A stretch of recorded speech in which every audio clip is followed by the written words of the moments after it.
Karibu sana kwenye Remedify Coaching Program. Leo tuna safari ya kipekee sana mbele yetu. Safari ya kuvutia kweli. Tunaangazia mkusanyiko wa maandiko kutoka Agano la Kale. Sasa hebu fikiria. Haya ni maandiko yaliyoandikwa kwa kipindi cha zaidi ya miaka 1000. Na waandishi tofauti, tamaduni tofauti. Kabisa, na lengo letu ni kuona jinsi maandiko haya, unajua, yanavyofuma pamoja picha moja ya ajabu ya Masihi anayekuja. Lakini si picha ya kawaida. Hilo ndilo jambo la msingi hapa. Sio kabisa. Imejaa vinyume vya kustaajabisha. Falme anayezaliwa kwenye hori, mponyaji anayekataliwa na watu wake, Na mshindi anayepata ushindi kupitia kifo. Ni fumbo la ajabu. Basi, hebu tuanze uchambuzi huu wa kina. Tuanze na mwanzo kabisa. Unabii unamtambulishaje huyu Masihi? Tunaanzia wapi? Hilo ni swali zuri sana, na jibu lake linavutia. Badala ya kuanza na jina, unabii unaanza kwa upana mno. Kama lenzi ya kamera inayofunguka. Ndivyo kabisa. Tunaanzia Mwanzo sura ya 3 mstari wa 15. Pale baada ya anguko la mwanadamu. Ahadi ya kwanza kabisa. Tunaambiwa kuhusu uzao wa mwanamke ambaye siku moja angeponda kichwa cha nyoka. Ni kauli ya kijumla, lakini inaweka msingi. Kwa hiyo ni wazo la mkombozi bila maelezo mengi. Lakini unajua, mtu anaweza kujiuliza, wazo hili linawezaje kumhusu mtu mmoja maalum? Hapo sasa ndipo safari inapoanza. Hilo wazo la kijumla linaanza kuwa maalum. Karibu miaka 2000 baadaye, unabii unazoom kwa mtu mmoja, Abraham. Katika Mwanzo 12 mstari wa 3, Mungu anamwahidi kwamba kupitia uzao wake mataifa yote ya dunia yatabarikiwa. Sawa. Sasa naona kutoka kwa wanadamu wote, sasa umakini umehamia kwenye ukoo mmoja. Haswa. Lakini bado ni ukoo mkubwa. Safari inaendelea. Basi kutoka kwa Abraham inakuwaje maalum zaidi? Vizazi kadhaa baadaye, Mwanzo 49 mstari wa 10 inasema wazi, fimbo ya enzi, yani utawala, haitaondoka katika kabila la Yuda. Kwa hiyo kutoka mataifa tukaenda kwa Abraham, na sasa kabila moja tu kati ya 12. Kabisa. Kisha karne kadhaa baadaye tunafika kwa Mfalme Daudi. Kutoka kabila la Yuda? Ndiyo. Katika kitabu cha pili cha Samueli sura ya 7, ahadi inatolewa kwa Daudi kwamba ufalme wake utakuwa wa milele kupitia mmoja wa wazao wake. Ngoja kidogo, hapa ndipo inapoanza kushangaza kweli. Yaani ni kama kujaribu kumtambua mtu mmoja katika historia. Kwanza taifa, kisha kabila, sasa familia moja tu. Na haishi hapo. Hapo ndipo mambo yanapokuwa ya kusisimua zaidi. Sawa. Baada ya mamia ya miaka mingine, Nabii Mika anakuja na unabii katika Mika 5 mstari wa 2, anataja kijiji Bethlehemu. Bethlehemu, kijiji kidogo tu. Kidogo sana. Kwa kipindi cha miaka 1500, waandishi tofauti wanaongeza usahihi, wakichuja mabilioni ya watu hadi anwani maalum. Uwezekano wa hili kutokea kwa bahati ni mdogo mno. Ni mdogo mno kiasi cha akili kushindwa kuelewa, na vyanzo vyetu havielezei tu alipozaliwa, bali pia jinsi alivyozaliwa na yeye ni nani. Hapo sasa unabii unachukua mkondo wa kimiujiza kabisa. Naona. Isaya 7 mstari wa 14 anasema kitu ambacho hakijawahi kusikika. Bikira atachukua mimba na kumzaa mwana. Na ataitwa Imanueli. Mungu pamoja nasi. Hii inaondoa matarajio yote ya kuzaliwa kwa kawaida na inaashiria asili yake. Hakuwa tu mfalme wa kawaida. Hilo ni jambo muhimu sana. Kwa hiyo huyu si mwanasiasa au jemadari tu. Vyanzo vinasema nini zaidi kuhusu asili yake ya kiungu? Vinasema mengi. Isaya 9 mstari wa 6 na 7 inampa majina ya ajabu. Mshauri wa ajabu, Mungu mwenye nguvu, Baba wa milele, mfalme wa amani. Haya si majina unayompa mwanadamu wa kawaida, sivyo? Hata kidogo. Kisha Danieli sura ya 7 anaona maono ya mtu anayeitwa mwana wa Adamu akipewa mamlaka, utukufu na ufalme wa milele. Hilo jina mwana wa Adamu linaweza kusikika kama linamaanisha mwanadamu tu, lakini inaonekana lina maana nzito zaidi. Lina maana nzito sana. Kwa Wayahudi wa wakati ule halikumaanisha tu mwanadamu.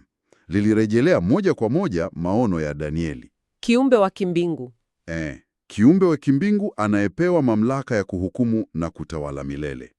Ni dai la uungu lililofichwa katika lugha ya unyenyekevu. Kwa hiyo unabii unajenga picha ya mtu ambaye ni mzao halisi wa Daudi kutoka Bethlehem, lakini pia ni Mungu mwenye nguvu.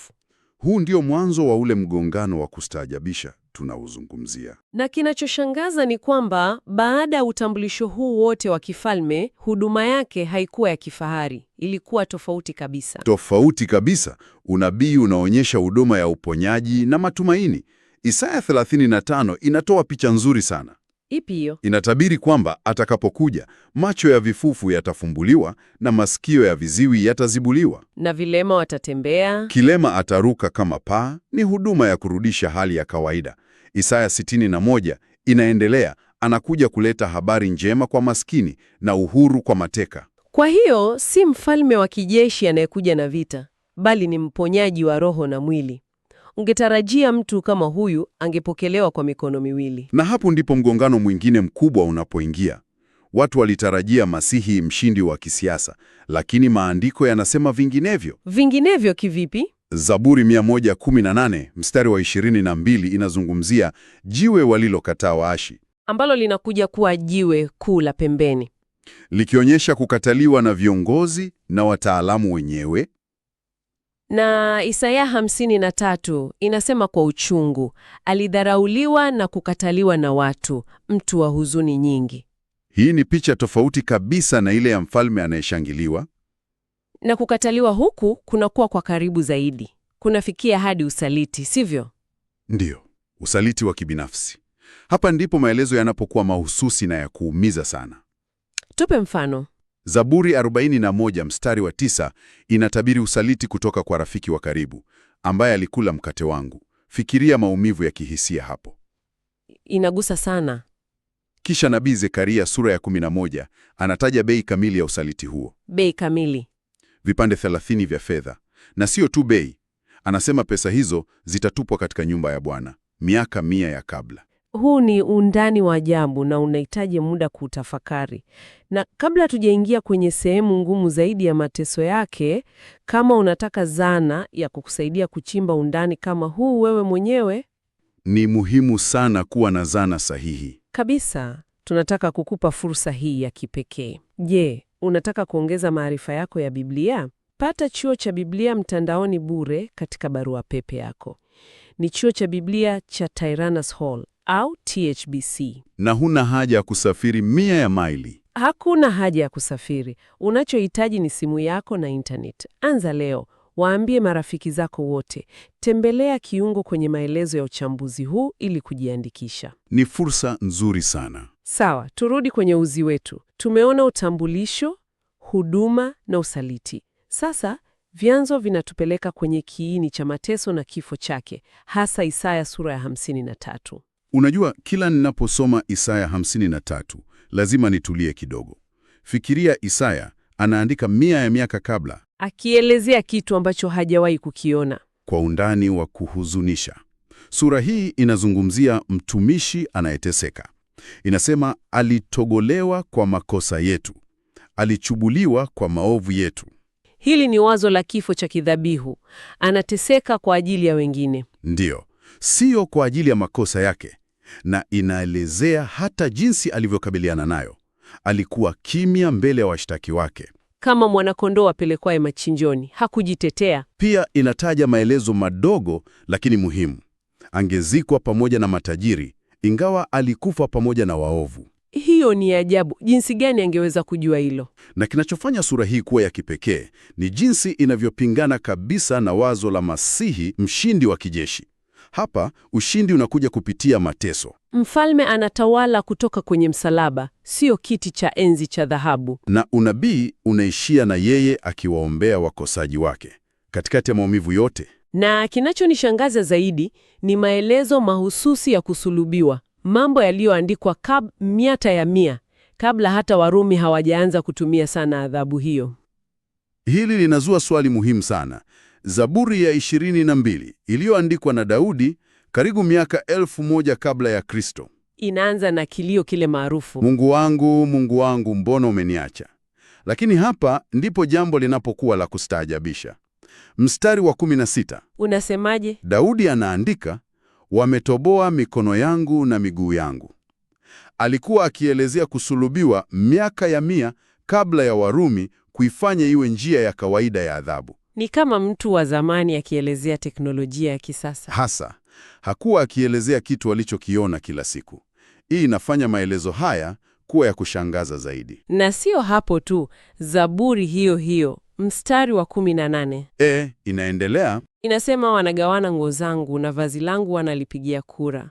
Hii ni aina ya maelezo ambayo huwezi kuyabuni tu. na maelezo yanaendelea. Zekaria 12 mstari wa 10, kitabu kingine kinasema watamtazama yeye waliyemchoma, tena likirejelea jeraha la kutobolewa. Na kuna ule unabii usiotarajiwa kuhusu mifupa yake.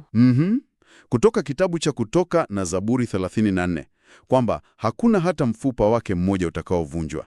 Hii inahusishwa moja kwa moja na sheria ya mwanakondoo wa Pasaka. Kweli, ambaye mifupa yake haikupaswa kuvunjwa. Ni kama vipande vingi vya fumbo kutoka vitabu tofauti, waandishi tofauti, nyakati tofauti, vyote vinaungana kuunda picha moja iliyo wazi. Baada ya picha hii ya giza na maumivu, hadithi ingeweza kuishia kwenye kaburi. Lakini vyanzo vyetu vinaonyesha kifo hakikuwa mwisho. Bila shaka, bila ufufuo, yote yangekuwa ni hadithi ya kusikitisha tu. Lakini unabii haukuishia kaburini. Unasema nini kuhusu ufufuo? Zaburi 16 mstari wa 10 inatoa ahadi ya wazi. Mungu hatamwacha mtakatifu wake aonje uharibifu. Kwa hiyo mwili wake hautaona uozo? Ndiyo, akidokeza ufufuo. Na kuna hata kidokezo cha muda, sivyo? Hosea 6 mstari wa 2 inazungumzia kufufuka siku ya 3. Alafu kuna ile ishara ya Yona. Ndivyo kabisa. Katika kitabu cha Yona, nabii huyo alikaa siku 3 na usiku 3 ndani ya tumbo la samaki mkubwa. Akatoka akiwa hai. Ni kama kielelezo au kivuli cha kinabii cha Masihi kukaa siku 3 kaburini kabla ya kufufuka kwake. Kwa hiyo hadithi haishi tu kwa yeye kurudi hai. Baada ya kudharauliwa na kuuawa, nini kinafuata? Hapa ndipo picha ya mfalme mshindi inaporudi kwa nguvu zote. Zaburi 110 mstari wa 1. Hiki ni kifungu muhimu sana. Ndicho kifungu kinachonukuliwa zaidi kutoka Agano la Kale. Katika Agano Jipya, kinamweka Masihi akiwa ameketi mkono wa kuume wa Mungu. Nafasi ya heshima kuu na mamlaka. Aliyedharauliwa, aliyekataliwa, aliyesulubiwa, sasa ametukuzwa juu ya yote. Mzunguko unakamilika. Na Zekaria sura ya 6 inakamilisha picha hii kwa kumwelezea kama kuhani mfalme. Anachanganya majukumu mawili makuu: ukuhani kumwakilisha mwanadamu kwa Mungu na ufalme kumwakilisha Mungu kwa mwanadamu.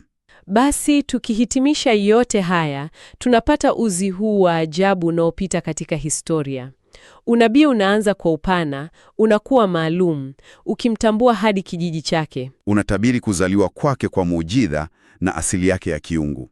Kisha unaelezea huduma yake, kukataliwa na usaliti. Unatoa maelezo ya kina ya kusulubiwa kwake. Na hatimaye unaahidi ufufuo na kutukuzwa kwake kwenye kiti cha enzi. Yote haya yaliandikwa na waandishi wengi kwa kipindi cha miaka 1000, yakilenga kwa pamoja sura moja ya ajabu. Ni jambo la kutafakari sana. Na tunapofikia mwisho, tunakuachia wazo hili la kutafakari. Baada ya kupitia haya yote, swali si tu, je, ulitimia? Swali ni zito zaidi. Bali ni ina maana gani kwako leo, kwamba simulizi hili lilijengwa kwa makini na kwa uvumilivu kwa maelfu ya miaka. Hadithi hii ya makusudi na ndefu inatuambia nini kuhusu mwandishi wake? Hilo ni swali la kujiuliza. Na kumbuka, ikiwa unataka kuzama zaidi katika neno na kuelewa maandiko haya kwa undani zaidi, usikose fursa hii. Ni fursa ya pekee. Pata Chuo cha Biblia mtandaoni bure katika barua pepo yako. Chuo cha Biblia cha Tyrannus Hall, THBC. Hakuna haja ya kusafiri. Unachohitaji ni simu yako na internet. Anza leo, waambie marafiki zako wote, bofya kiungo kwenye maelezo ya uchambuzi huu sasa hivi. Usikose. Asante sana kwa kuwa nasi katika uchambuzi huu. Endelea kuwa na kiu ya kujifunza.